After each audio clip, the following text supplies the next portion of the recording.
Well, as you just heard, the Mueller report has arrived with no further indictments, according to a senior DOJ official. That is it. No one else will be indicted in this investigation for collusion or anything else. So to repeat, after all of this, years of it, not a single American citizen has been charged with anything related to Russian collusion. Not one person. Not Michael Flynn, not Roger Stone, not George Papadopoulos, not Paul Manafort, not Carter Page, not Donald Trump. Many of these people have had their lives ruined by the Mueller investigation. Some could die in prison. Not one of them colluded with Russia. The people on TV have been lying to you. They'll deny it now. They'll tell you this was always about Trump's taxes or some foreign real estate deal or hush money he paid to a girlfriend. That's a crock. This investigation was always, from day one, about collusion with Russia, about betraying this country. They told us that for years, and we have the tape. What makes you believe that he has more indictments? Because he hasn't addressed the issues related to criminal conspiracy as well as any individuals. Criminal conspiracy involving the Russian influence? Russians, yes, yeah. I think it was very, and in that's terms of an area, American person, U.S. persons. That's an area you know something about. That investigation was developing while you were still on the job. Well, it was, in terms of looking at what was going on with the Russians and whether or not U.S. persons were actively collaborating, colluding, cooperating, involved in a conspiracy with them or not. But also if there's going to be any member of the Trump family. Did you see enough at that stage to believe that there would now that would result in indictments once investigated? I thought at the time that there was going to be individuals who were going to have issues with the Department of Justice. So that was the former CIA director, one of countless retired intel officials you see parading across your screen every night, all of them paid by MSNBC or CNN to toe the party line. All of them know better. They're lying. It's a habit many of them picked up years ago. Members of Congress did the same. To pick one among 1,000 examples, here's Tennessee's Steve Cohen telling us that most of the Trump family is bound for prison. Well, I think they're getting closer to knowing that the truth's going to come out, that there was activities with the Trump campaign in Russia and releasing those hacks and guiding them to the states and the localities where they came from. Some of that was Jared Kushner's responsibilities. Some of it was Donald Jr. I think you're going to probably see indictments of both of those people. That man is a sitting member of Congress. He's wearing a necktie. He's on television. People believed him, and why wouldn't they? He's an authority figure in this country, and he was lying. So was Senator Richard Blumenthal, who has spent years bringing shame to the state of Connecticut.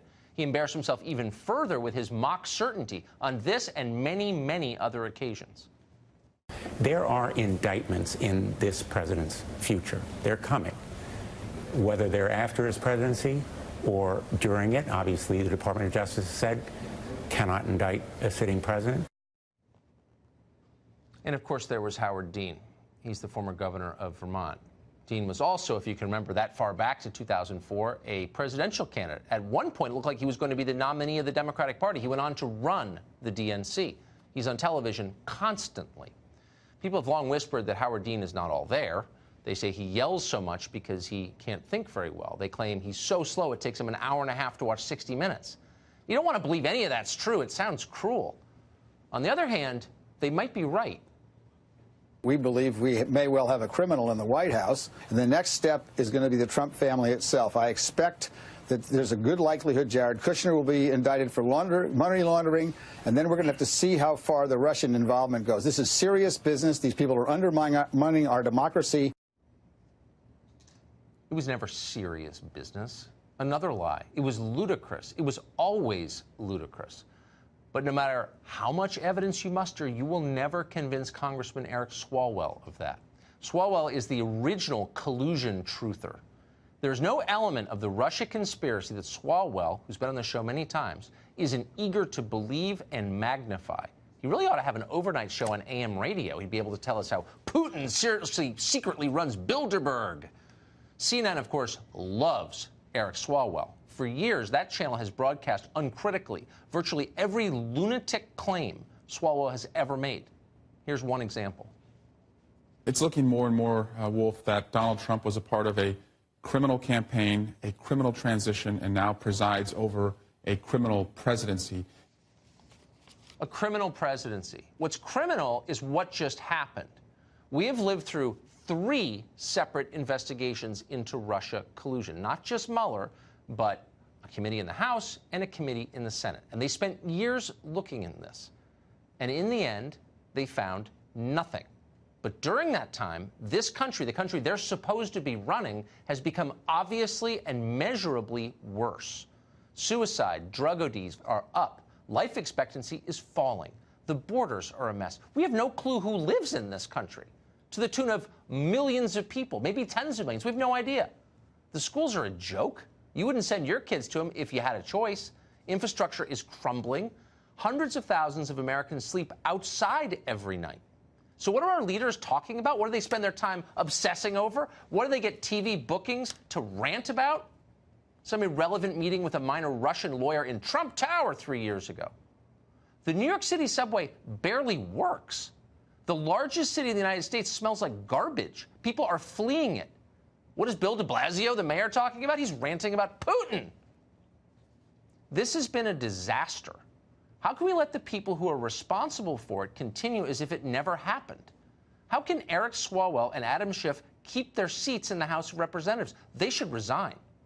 How can Jeff Zucker remain at CNN after we now know that much of what his network told us for 2 years is a total lie? And it is a total lie.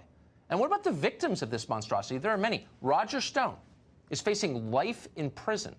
He was indicted by an investigation designed to find collusion, indicted on minor charges. He was dragged from his own home in a morning FBI raid. They put an amphibious vehicle outside his house and pointed an automatic weapon in his face, all to find collusion. But there was no collusion. Stone is still looking at life in prison. Where is Roger Stone's pardon? His pardon from the president? Let's hope it comes very soon. The Mueller investigation is over as of tonight, but the wreckage remains. For the sake of this country, let's clean it up quickly and move on.